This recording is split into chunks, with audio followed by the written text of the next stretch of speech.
মরে গেলেও প্রতিমকে যে ছাড়তে পারবে না সেটা জোড়াবাড়ির সবার সামনে পরিষ্কার জানিয়ে দিল প্রিয়া। হ্যাঁ বন্ধুরা, কোন গোপনে মন বেঁচেছে সিরিয়ালে আজকের পর্বে তোমরা এরকমটাই দেখতে পাবে। পুরো গল্পটা জানতে হলে প্লিজ লাইক দিয়ে সঙ্গে থেকো। প্রিয়া আর প্রতিমকে ওই অবস্থায় দেখার পরেই অরুণাভ যখন নিজেই ঘরের ভিতর ঢুকতে যাবে, কিন্তু সে ভাবে যে এত বড় বোকামো সে করবে না, যতই তার ভাই হোক না কেন এই সুযোগটা তাকে নিতেই হবে।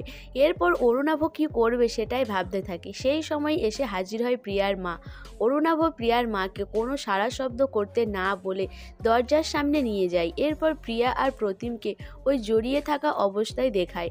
সেটা দেখে প্রিয়ার মা রেগে যায়। সে ঘরের ভিতর ঢুকে আসে আর প্রিয়াকে বলে যে তুই এত বড় কাণ্ডটা করতে পারলি, মুখ পুড়িস তুই সবার সামনে, আমার মুখটা পুড়িয়েই ছাড়লি। এই বলে প্রিয়াকে চড় মারতে থাকে। এদিকে শ্যামলী বাধা দেয়, কিন্তু প্রিয়ার মা বলে যে কোনোভাবেই শ্যামলী আজকে আমাকে বাধা দেবে না, আমি প্রিয়াকে মেরেই ফেলবো।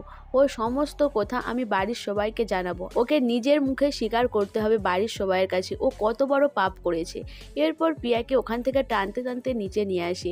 বাড়ির সবার সামনে প্রিয়াকে ধাক্কা মেরে ফেলে দেয়। প্রিয়া মেঝেতে পড়ে যায়। বাড়ির সবাই অবাক হয়ে যায়, জিজ্ঞাসা করে যে কি হয়েছে। তখন প্রিয়ার মা বলে যে এত বড় লজ্জার কথা সে নিজের মুখে বলতে পারবে না। এই বলে প্রিয়াকে মারধর করে। শ্যামলী আটকানোর চেষ্টা করে, বাড়ির সবাই বাধা দেয়। এদিকে অরুণাভ বলে যে এত বড় কাণ্ডটা করার আগে প্রিয়ার মাথায় ছিল না, এমনিতে এই বাড়ির সবাই আমাদের দোষ দেখতেই ব্যস্ত, এখন তো আমার ভাইয়ের দিকেই আঙুল উঠবে। আর প্রিয়া সারাদিন আমার ভাইয়ের পেছন পেছন ঘুরে আমার ভাইয়ের মাথা খেয়েছে, এর মতো মেয়ে আমি দেখিনি। প্রিয়াকে নানা রকমের বাজে কথা বলতে থাকে। তখন অপরাজিতা বাধা দেয়। অপরাজিতা বলে যে কি বলছিস অরুণাভ, তুই বুঝতে পারছিস, তুই এবার থাম, এরা তোর ভাই বোন। তখন অরুণাভ বলে যে আমি বললেই দোষ, আর ওরা যে কাণ্ডটা করেছে সেটা যদি নিজের চোখে দেখতে তাহলে কি বলতে, আমি তো ছোট মামিকে নিজেই দেখিয়েছি। এরপর অরুণাভকে চুপ করতে বলে অনিকেত। এদিকে শ্যামলীও হাত জোড়ো করে অনুরোধ করে। তখন অরুণাভ বলে যে এই সমস্ত কিছুর মদত দিয়েছে শ্যামলী। শ্যামলী প্রিয়া আর প্রতিমের সামনেই দাঁড়িয়েছিল, ওরা যখন নিজেরা নিজের দিকে জড়িয়ে ধরেছিল। এইসব সমস্ত কথা শুনে বাড়ির সবাই মাথা নত করে নেয়। এদিকে প্রিয়ার মা প্রিয়াকেই দোষ দিতে থাকে।